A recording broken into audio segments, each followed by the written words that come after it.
Hello friends, welcome back to my channel. నేను వినాయక చవితి రోజైతే ఒక ప్రయోగమే చేశానండి. అదే బూందీ లడ్డు. నాకు ప్రాసెస్ తెలుసు కానీ నేను అసలు ఎప్పుడు ప్రాక్టికల్గా చేయలేదు. కానీ వినాయక చవితి రోజు కొంచెం నాకు వంట అంతా అయిపోయినాక కొంచెం టైం ఉండింది. సో వినాయకుడికి నైవేద్యంగా చాలామంది లడ్డూలు పెడుతూ ఉంటారు కదా. నేను కూడా లడ్డు ట్రై చేద్దాము అని చెప్పేసి చిన్న గ్లాసుడే చేశాను. ఒక 5 or 7 లాగా చేద్దాము అని చెప్పేసి. సో ఇక్కడైతే నేను బూందీ అయితే వేయించుకుంటున్నాను.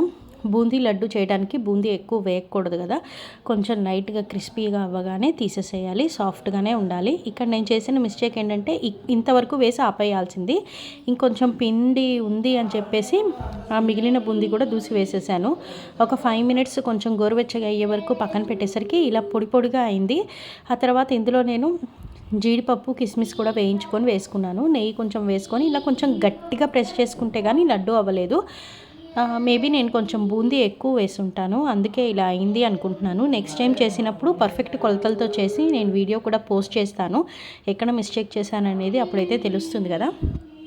ఇంక ఇక్కడ నేను వినాయకుడికి ఎంతో ఇష్టమైన లడ్డూలు అలాగే ఉండ్రాళ్ళు పెడుతున్నాను.